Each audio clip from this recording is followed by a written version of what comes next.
Greetings, comic fans! I am Ghost Hunter Dave, and I'm joined here by... Dinosaur Neil! Looking particularly safe this evening. Oh, absolutely. Channeling one of the characters from our works today, Gideon Falls. 27-issue Image comic brought to us from a slam bang creative team. Oh my god, yeah. Jeff Lemire Sorrentino. Wowzers.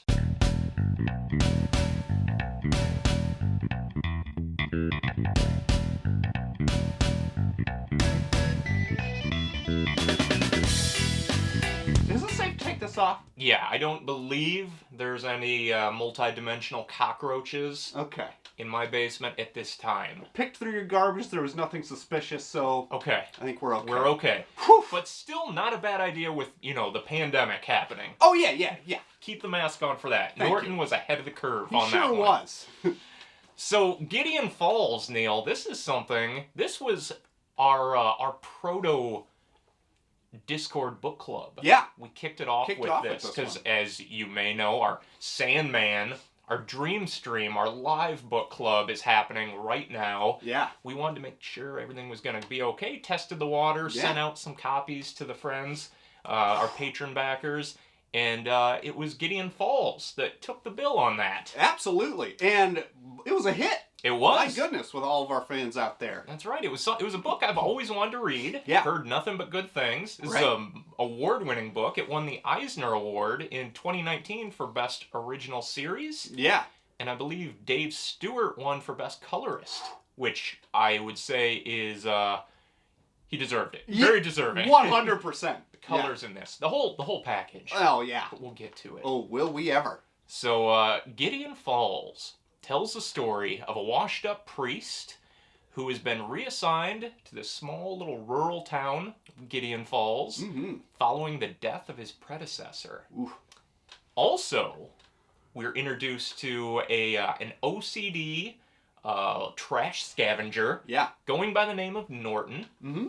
And he's convinced that there's something suspicious going on in this big city that he lives in, also called Gideon Falls. This is correct. And all of this weirdness seems to be stemming from this surreal gateway called the Black Barn. Sounds spooky. It's very spooky. This is why it's only you and me here. Yeah, Too spooky for Troy, as we know. Yeah. He's out. The second you get a little frightening, he scurries away. Real adult life just shot his nerves. Even fiction is no longer an escape. No way. So, what did you think on initial reading? Like, it's about 6-7 trades long. I think the 6th is the last one that's due out maybe this month even. End of the month, I believe, is when it's going to be out in print. The first trade, I was honestly not into it, or like up until like the very end. I would say it's kind of like, it's really kind of just setting everything in motion, introducing you to all the characters and such. And I was kind of like, I know a lot of people are liking this, but what were they liking about it so far? It's a slow start. It is a slow start, but once it gets to the very end of that first book and on to the rest, it's pedal to the metal. Yeah, I was surprised because I thought this would be a small town murder mystery with like a hint of horror. Yeah. Which it starts off as, and then it becomes something else entirely from then on out. It's to the point where it doesn't even feel like the same book to me. No, not at all. What it ends on and what it begins on. Because it starts off very Twin Peaksy. Yes. To the point where, like, I was almost off-put by how similar it was. Where I'm like, come on, Jeff. Like, we've all seen Twin Peaks. We know what you're doing. Where's the guy who wants all the cherry pie? That's right. Well, I guess he's kind of the father. Oh, okay. But, Twin Peaks, The Black Lodge, this one, The Black Barn. Lemire has, he's been influenced by other pop culture movies and TV shows in the past. Right. His Animal Man series, the first volume, is, like, directly homaging The Wrestler. To the point where it took me out of the story almost. I was like, this is just The Wrestler. Doesn't anyone know this is The Wrestler? Has no one seen The Wrestler? Yeah. I'm sure someone did. Yeah. But as we said, it changes course fairly on. I guess this is just kind of the setup to get you like, oh, okay, I know what this is going to be. Maybe that was his whole trick all along. Oh, boy. You think you know where it's going, it goes somewhere else entirely. What? And when we say entirely, that is entirely the case. It goes off the rails, like out of the pages even. Like it's just. It does. Holy cow! Yeah, it becomes almost like a mind trip, and the further it gets along, it actually reminded me of the Netflix show Dark. If you've never seen that, it's a German. It's like 3 seasons. I've watched the first 2 seasons of it. That's all based around like time travel and stuff, which really isn't what this is about. Well, it gets there. It dips around in time travel and all of this, but it has this very similar feeling to me. So if you haven't seen that, like, it's a good show to watch, but it kind of reminded me of that show. So it centers around a handful of characters, and we're introduced to more later as it goes along, but we initially meet Father Fred, who's kind of like a disgraced priest. Yeah, troubled past. Yep, he's an alcoholic, and I think we find out that he had an affair with a married woman, which led to her committing suicide. Yes. So he's haunted by this past. Yes. With good reason. Come on. No, yeah. Priest. Yeah, come on. There's Clara, who is the local sheriff. Yes. And we find out that her brother Danny disappeared long ago when they were kids. Yep. And her father is part of kind of a secret society, a small town secret society. Yes. Who thinks there's something fishy going on, and him and the plowmen are gonna get to the bottom of it. They sure are. And then in the other Gideon Falls, which I guess spoilers, I don't think you know that there are 2 versions of Gideon Falls until further into the book. You just assume it's like a big city. And then you're like, oh wait, that's called Gideon Falls too? I never put that together, honestly, until like the characters in the book started to realize it as well. Like, there's some fucked up shit going on here. Yeah. Yes. So we meet Norton, he calls himself, who's the OCD guy who's picking through garbage, picking up remnants of barn shards. Yep, like nails and wood fragments and things like this. Yeah, cataloging them, putting them in jars. Yeah. And he's not quite sure what he needs to do, but I feel like he's kind of compelled to reassemble it into the barn door, which acts as a gateway. Right. To what? We're getting there. Oh boy. And he's joined by his psychiatrist, Dr. Shu, who at first, as most sane people would, it's like, you're crazy. Take these pills or you're going back to the bug house. Yeah. But eventually she comes around. She starts seeing what he's seeing. Yeah. And it is creepy barns. Yeah, it is. Never has a building looked so creepy. No. So sinister. Maybe because there's also a frightening, smiling man also involved with this. Oh, shadowy, toothy visage. Oh, that reminds me of like the Babadook. Yeah, like he's very Babadooky. Yeah. It also brought to mind a lot of Insidious vibes to me, which apparently this is still getting adapted into a show. I had to check. I didn't know if it was still moving forward, but I think it is. Cool. And James Wan has joined as a producer.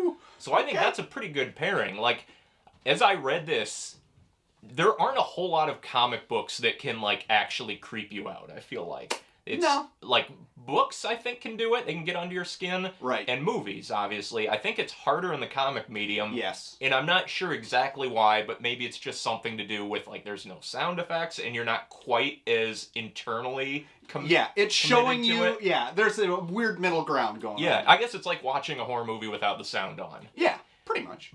But there are moments in this that, like, you turn a page and there's a splash that actually, like, almost creates a jump scare as you're reading it. Absolutely. And I think if you pair that with, like, that James Wan horror sensibilities, you throw in that, like, violin screech from some of his movies. Oh, I'm never going to be able to watch it. Yeah, and you show, like, a glimpse of that sinister, smiling man. I think you could have something real good on your hands. I hope that's kind of the route they take it. I hope so. That they have got I would say, very hard hill to climb in adapting that correctly. Right. Because not only is this just creepy, get under your skin, horrifying, it is also, to a much larger extent, one of the most visually surreal comics I have ever read in my life. 100%. And that comes down to the art entirely. Some of these splash pages are just mind-blowingly, like, difficult to comprehend. And they take the comic book medium and just dump it on its head. Like, it's kind of like fourth wall breaking to an extent. It's not like we're in a comic book and this and that. It's like they're being dumped out of comic book pages. But there are literal pages where they're walking like between panels and falling out of an actual book. Yeah, exactly. But it's not like, it's never like a Morrison quietly like Flex Mentallo type of meta thing. Yeah. It's just somehow it works for this story. I would ask someone like, do you think this is too much? But I think, on one hand, maybe. Yeah. But on the other, this book is 100%, I would say, like, focused on the art. I think the art propels this more so than the writing. Yes. And I think in that regard, it works because it is so unique. It's so good. It's very, very good. Not only does it just look beautiful, like the first few pages where it's all just human interaction, it's great. But once it dives into that trippiness, like, they nail it 100%. Like, and they don't let up either. No. I was afraid, like, oh, it's just going to be in these small doses. But it really isn't. No, once they kick it into fifth gear, it stays that way to the very end. Yeah, yes. And what's crazy is once you think you've, like, seen it all in this, they twist it, they keep turning it again, and it's all due to the art, like, another way to make you, like, not know exactly how it's all coming together. Yes, I'm glad you said that, because there were moments, like, on the first and second trade where I found myself, like, screenshotting every page, almost. I'm like, oh, another one! Like, eventually they're gonna run out of cool ways to show this stuff. And it was all the way up to the last volume. I'm like, just constantly like, look at that. That is insane. Yeah, they have panels that, like, they get to a point where, like, streams are crossing. And, like, they have, like, this helix pattern going up. But it's like they're all connecting. Cubes, interconnected cubes. They're connecting to each other, but they're also, like, still staying in their timeline. It's just baffling to almost comprehend. It's sometimes. Something that if we weren't showing what we're talking about on screen right now, this would be a complete waste of time. My problem when editing this would be like, I would want to show everything because there are so many great panels. Absolutely.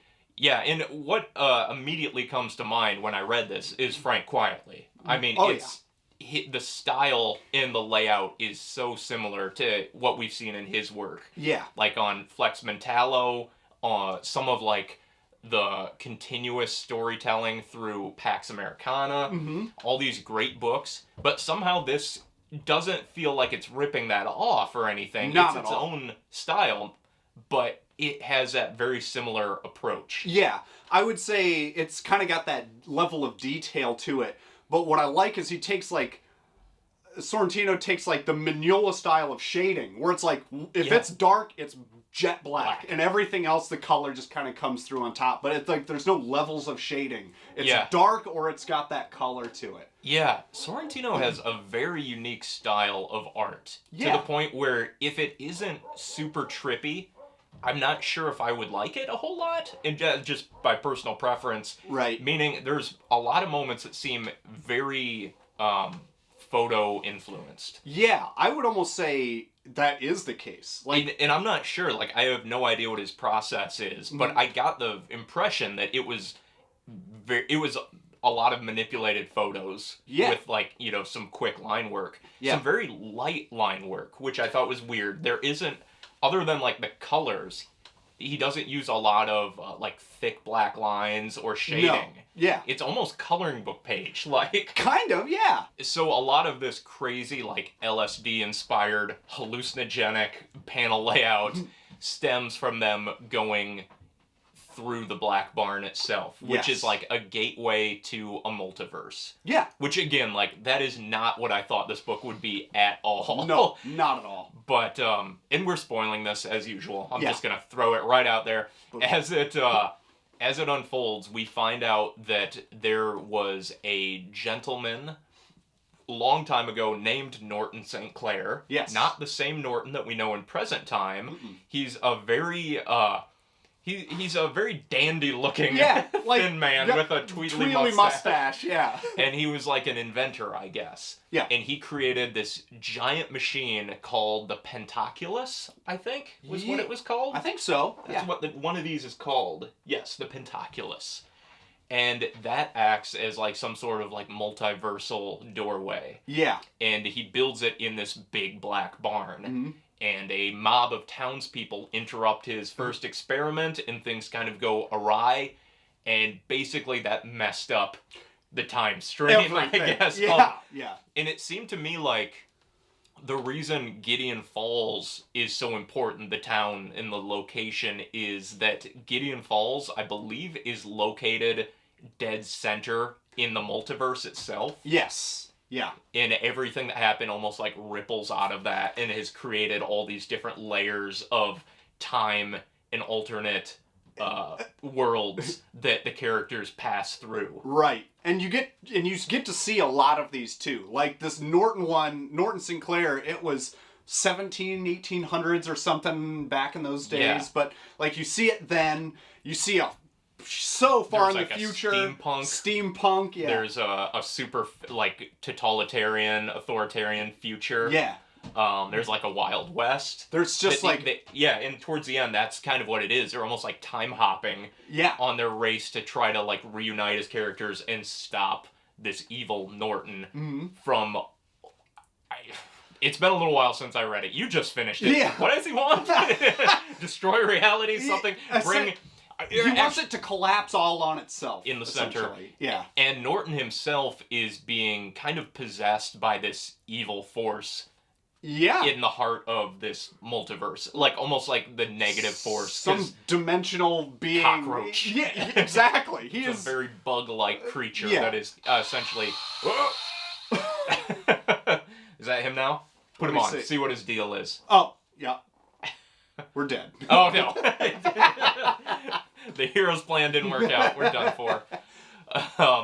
But yeah, so there's all these creepy images of Norton as like the smiling skeletal man. Mm-hmm. And then you also, if you have a problem with bugs, there's a lot of buggy creatures. Yeah, and there's a lot of bugs. Yeah. There's a lot of that. A lot of people puking bugs into each other's mouths. That's like how they infect other people, essentially. Infected with what? Bugs. Yep. Yuck. Bags of bugs. Yes. Yeah. So that is essentially, I guess, kind of the overarching story of this. Right. So this book reminded me kind of that feeling that I got as a kid watching religious-themed horror movies, like The Exorcist or The Omen, where it's a very, like, cut-and-dry, good versus evil type of battle. Where as a kid, and like that stuff scared me, and I was somewhat of a religious person and kind of believed in all that, and you really rooted for this hero, like this priest hero on a quest from God to defeat evil. Yeah. That's kind of what this is. And then as I got older, and I'm like, well, all that's just as make-believe as anything else. Right. So like a little bit of the luster wore off as I got older. But this kind of recreates that same feeling of, like, these are people essentially, like, feeling they're on a quest from God to defeat, like, an ancient evil. And that's even brought up by the main, like, father character in that. He feels like it is, like, his quest from God. His calling, yeah. And he's even assigned by the father of his order, essentially, to do this specifically. The Bishop Burke, who actually has one of my favorite... stories of the entire book. We get kind of a flashback arc to him, and he was one of the first people to encounter like the Black Barn and this evil, like supernatural Norton, and like the men of the cloth in this. You just like you get behind them, where they just like charge head first, like into adversity, like just break down the door of the barn and go charging into like the multiverse. It's so incredible. He's such a badass, and it's the whole like almost the whole third trade is about him, and he's just like. he busts into the first one. It's like steampunk, and he just looks around. He's like, all right, this one's weird. You got a piece of paper and a pencil? Let me write this stuff down. And he keeps like time hopping, but he is determined to catch this guy. Yeah, creates like a map of the multiverse, basically. And and that's essentially what it's like, a weird steampunk thing. Yeah. Next one, weird Western thing. Exactly. And he is kind of pivotal. Someone gets it like, this map doesn't help me at all. I know. I can see that. Yeah. And he becomes kind of one of the most pivotal characters in the background. He's like, you all have to meet up. Like, it's all about these 5 travelers that need to come together to stop, like, this whole thing from happening. Yeah, and I like that, too. It kind of gives you that theme of all these characters individually can be overpowered. There's even a moment where Norton, like, kind of starts picking them off mentally. Yes. And showing how, like, they're weak alone. But then there's this great moment where, like, they all hold hands in front of the barn and, like, we can do this together, you know? And then they're able to essentially defeat him by the end. Mm-hmm. And it's, like, it's one of those kind of tropes. It's been done before, but just the way this was told and the visuals behind it, it's like, this is really good. You know, it kind of recaptured that feeling of just that straight up good versus evil. Yeah. You know? Oh, yeah. So I feel like no matter what we say, we're going to come back to the artwork. Yes. You know? The entire episode is essentially just going to be us talking about how unique this art is. Mm-hmm. And the artist has done quite a few other books with Lemire. He did a Joker book called Killer Smile with him for the Black Label Press. Yeah. Yep. He did Old Man Logan, I believe, with in Marvel. Yeah, I believe that was right. Yeah, I think a Green Arrow and a handful of others. And I have not really, I've read the Joker one, but I haven't really read the others. And I wonder, like, if it goes, I know it does not go as off the rails as this does. But I would still be interested in seeing, you know, the look and feel of those books. Because I feel like he's really good at capturing, like, a mood. Oh, 100%. The mood of this was just psychotic, you know, LSD-infused hallucinations. But for some of those others, I think, like, the style would be perfect, too. Yeah. I think, he's kind of got that rough and dirty style-ish. Or very scratchy at times, too. Yeah. And then there was all these other, like, just kind of weird flourishes where sometimes it would be like a big panel and there would be one little insert panel in the middle of it, like focusing your attention on one spot of that drawing. Yep. Where I went back and forth on, like, I don't know if I like that or not. Like, it kind of takes away from this overall, like, beautiful shot. But at the same time, like, it works for this story because it's just all over the place. It just lends itself to the insanity, which I think is how it all rolls. And there are some pages, like I was reading the last issue of this on my tablet, and there's some issues that are just completely upside down. And guided view doesn't lead you through them correctly. And like you're trying to turn your thing and it just keeps flipping upside down and out and you have to like lock it to like read it correctly. I was just gonna ask you, like, you read this through Comixology, and I just feel like the guided view just short-circuited. It just gives you a shrug emoji. Like, I don't know. Get fucked. I don't know. Sorry. They'll pay me enough for this thing. Yeah, exactly. But there are pages where it's like you're reading little blurbs in like a spiral pattern or different patterns where you're like, I'm not even sure if I'm reading the right bubble first kind of a thing. Yeah, there's moments where like they go into, you know, the Black Barn, they essentially go into like the upside down and they literally like go down the page and then the next page, it all tells a story like backwards up the page, I think. It's so bizarre. And I know other books, like, experiment in this a little bit. Like, Scott Snyder's Court of Owls did it really well in that one. When he's going insane in the maze. Yeah. That's what it reminded me of, and I'm sure other ones do it too. But this one, it seems so important to the story to tell it this 100%. way. I'm like, it's great. Yeah. Like, it is a visual masterpiece. Agreed. Gideon Falls. Mm-hmm. Whether or not you're in love with the story itself, I don't think you can shrug off how crazy the artwork is on this. Yeah, and I think that's kind of what you should... Like, the story isn't actually all that complicated. No, it's not. But I feel like you don't get the full scope of it until the end. And then you're like, oh, okay, so it was this. Yeah. You know? Yeah, pretty much. And it's just because it comes down to that simple, like, good versus evil, like, trope you were talking about earlier.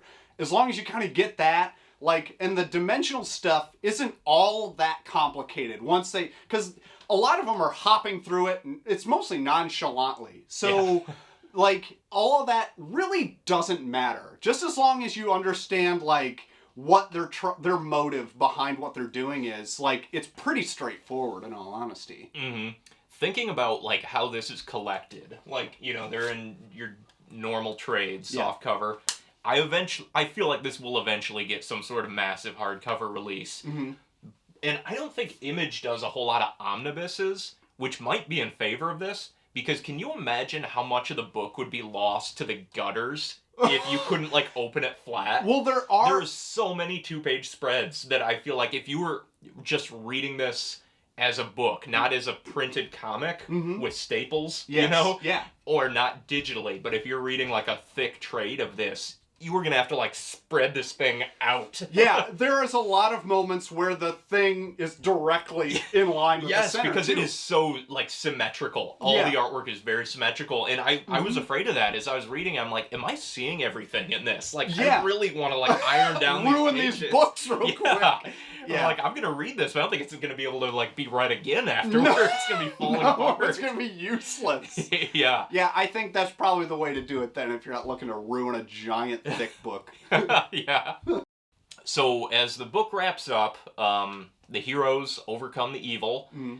They all essentially get transported back to kind of like a peaceful dimension. You're not quite sure if it's the same one that they've been in or if it's kind of this new reality. It's what they know, I guess. Yeah. Kind of. Yep. And they don't recall really anything that happened, but it seems like everything's good. Yeah. And then we get this last moment where maybe something slipped in along with our main character. Cockroach got in. Yep. They're unkillable. They are. You gotta use a boot. You gotta stamp them. Just gotta kick them in. Stamp them out. But it leaves it open, I guess, if he ever wanted to return to it, or it just has that, you know, little horror movie punch at the end. That's fine, too. Yeah. But overall, as a complete 27-issue story that has, like, a beginning, middle, and end, and it's done, I would say a pretty solid read. Something I would totally recommend. Yeah. And you don't need to know, like, you don't have to know a lot about comics. That's one of the great things about a lot of Image series. You can just recommend them to people that maybe they don't have a big background with it. Pretty standalone. And I think they would enjoy it. This one particularly is so different. I think they might be like, whoa, this is comics now? Yeah, This might win them over just by how unique it is. I think so. It's just extremely interesting, extremely bizarre. It's, no back matter to get caught up on. What a thing to read. So, have you read Gideon Falls? How does it stack up along other works by Jeff Lemire?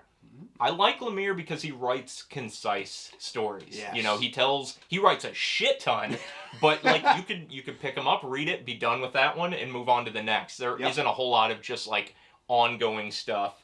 And all of his creator-owned stuff is usually really worth a look. Top notch. Yeah. For sure. Yep. I'm hot and cold on his big two properties, but I think he just saves his good stuff for his own. And that's okay. His own LP. Because that's good. His own IP. You won't get anything else like this out of any of the big two, really. No, definitely not. So any final thoughts, Neil?